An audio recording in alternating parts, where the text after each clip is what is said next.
Hello, welcome to IP centre. आज हम लोग देखेंगे सेमेस्टर 2 मेजर पेपर हिस्ट्री का एक इम्पोर्टेंट क्वेश्चन है इल्तुतमिश की उपलब्धियों का वर्णन करें। तो चलिए बिना टाइम वेस्ट किए हुए इसका आंसर देखते हैं। प्रत्येक क्वेश्चन की तरफ पहले इसका परिचय लिखेंगे।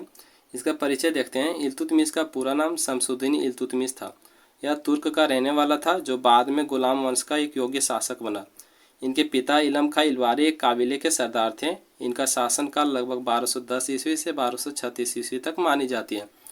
मतलब कहने के क्या मतलब है, इल्तुतमिश का जो पूरा नाम था वो क्या था, शमसुद्दीन इल्तुतमिश था। वो कहाँ के रहने वाले थे, वो तुर्क के रहने वाले थे। और कौन सा वंश के योग्य शासक बना, वो गुलाम वंश का योग्य शासक बना, यानी कि वही गुलाम वंश जिसका स्थापना किसने किया था, कुतुबुद्दीन ऐबक ने किया था। इनके पिता का नाम इलम खां इलवारी थे जो एक काबिले के सरदार थे।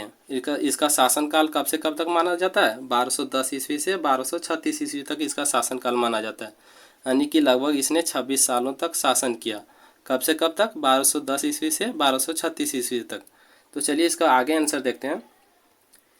प्रारंभ में इल्तुतमिश कुतुबुद्दीन ऐबक का दास था जिसे पहले गुलाम कहा जाता था। इल्तुतमिश में काफ़ी योग्यता भरी हुई थी, अतः इसे देखते हुए ऐबक ने उसे दास्ता से मुक्त कर दिया और अपनी पुत्री से विवाह कराकर उसे बदायूं का सरदार बना दिया। मतलब कहने के क्या मतलब है, प्रारंभ में जो इल्तुतमिश था वो कुतुबुद्दीन ऐबक का दास था। मतलब जो इल्तुतमिश था वो कुतुबुद्दीन ऐबक का नौकर था, समझ लो सीधारण में, ठीक है, जिसे पहले गुलाम कहा जाता था। इल्तुतमिश में जो था काफ़ी योग्यता था, यानी काफ़ी वो चालाक होशियार थे, जिसके योग्यता को देखते हुए कुतुबुद्दीन ऐबक ने क्या किया, अपनी जो पुत्री का शादी उससे कराकर उसे बदायूं का सरदार बना दिया। तो इसका परिचय हम जान गए। अब इसका देखेंगे उपलब्धियां क्या क्या थे।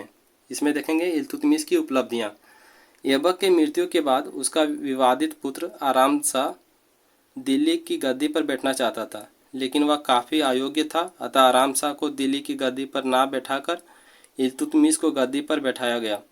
गद्दी पर बैठने के बाद इल्तुतमिश ने कई उपलब्धियां प्राप्त की।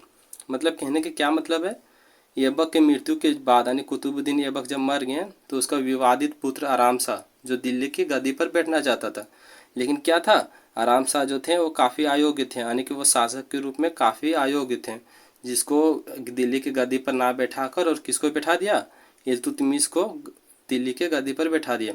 फिर इसके आगे हम लोग उपलब्धियाँ देखेंगे। तो सबसे पहले इसमें पहला उपलब्धियाँ देखेंगे, इल्तुतमिश और आराम शाह के बीच संघर्ष। इसमें हम लोग देखेंगे इल्तुतमिश कुतुबुद्दीन ऐबक का गुलाम और दामाद दोनों था, जबकि आराम शाह के बारे में कहा जाता है कि वह ऐबक का पुत्र था। आराम शाह शासक के रूप में काफ़ी अयोग्य थे। इसके विपरीत इल्तुतमिश एक योग्य शासक था। यानी कि कहने के क्या मतलब है, इल्तुतमिश जो था वो कुतुबुद्दीन ऐबक का गुलाम और बाद में वो दामाद बन गया, जबकि जो आराम शाह था वो सिर्फ कुतुबुद्दीन ऐबक का जो है पुत्र था। लेकिन जो आराम शाह थे जो थे वो काफ़ी अयोग्य थे, यानी वो शासक के रूप में काफ़ी अयोग्य थे, जिसको शासक ना बनाकर और किसको शासक बना दिया, इल्तुतमिश को। क्यों, क्योंकि इल्तुतमिश जो थे वो काफ़ी योग्य शासक थे।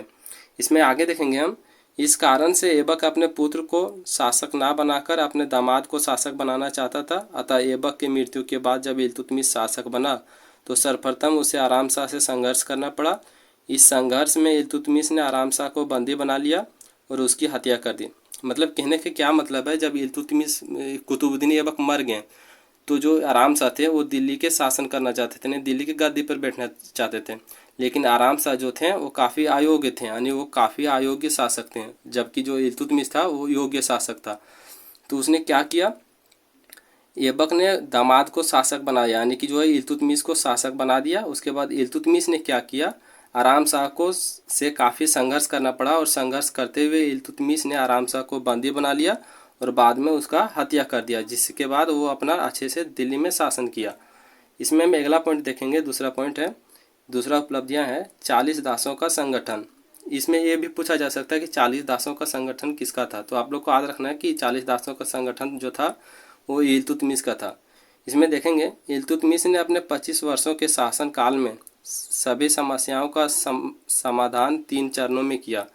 सबसे पहले इसमें देखेंगे पहला चरण जो क्या था, इन्होंने वैसे लोगों का दमन किया जो उन्हें गद्दी पर बैठने से रोकता था या बाधा डालता था। मतलब जो है क्या बोलते हैं इसको, इल्तुतमिश जो थे इसने अपने 25 वर्षों के शासन काल में काफ़ी समस्याओं को झेला, काफ़ी समस्याओं का समाधान किया।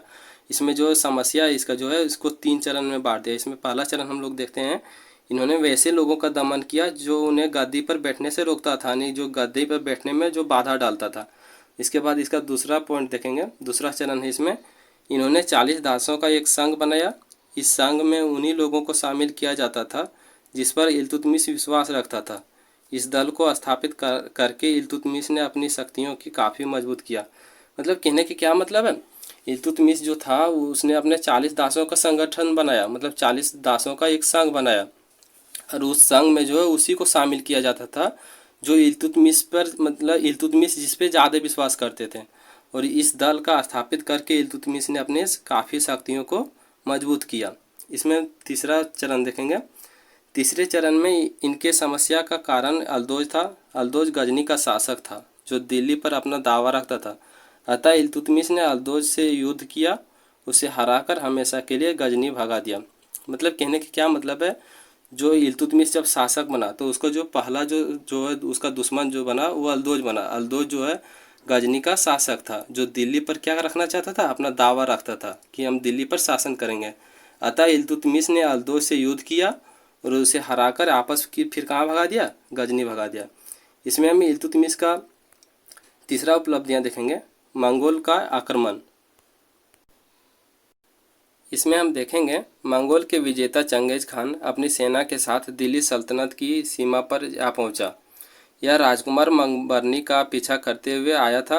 मंगबरनी ने इल्तुतमिश से चंगेज खां के विरुद्ध युद्ध में सहायता मांगा, लेकिन इल्तुतमिश ने कूटनीतिज्ञ का सहारा लिया और राजकुमार मंगबरनी का सहायता नहीं किया। इसमें आगे फिर देखते हैं, जिसके बाद चंगेज खां इल्तुतमिश से काफ़ी प्रसन्न हो जाता है और दिल्ली सल्तनत पर आक्रमण नहीं करता है। इस प्रकार से इल्तुतमिश को दिल्ली में अपनी सत्ता कायम रखने में काफ़ी सहायता मिलती है। मतलब कहने के क्या मतलब है, जो मंगोल के जो विजेता थे चंगेज खान जो थे ये काफ़ी क्रूर शासक थे।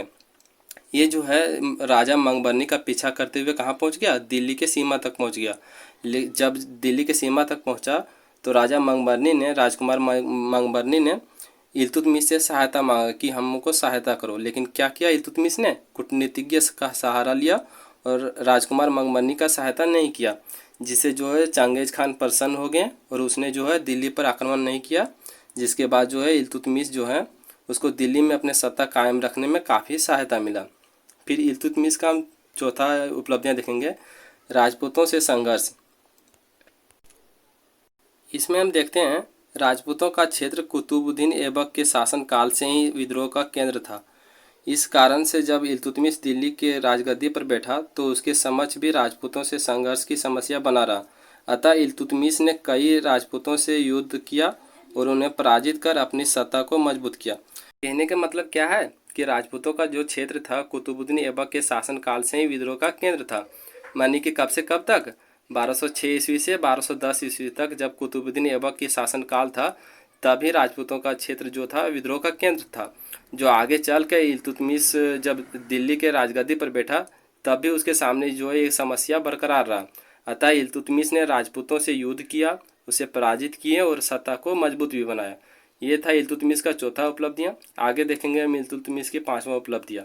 पांचवा उपलब्धियाँ है सल्तनत काल का वास्तविक संस्थापक। कुछ विद्वान इल्तुतमिश को परिस्थितियों के अनुसार दिल्ली सल्तनत का वास्तविक संस्थापक मानते हैं, क्योंकि जब इल्तुतमिश दिल्ली की गद्दी पर बैठा तो गजनी के शासक अल्दोज, मुल्तान के शासक कुबाचा और बंगाल के खिलजी उसके विद्रोही थे।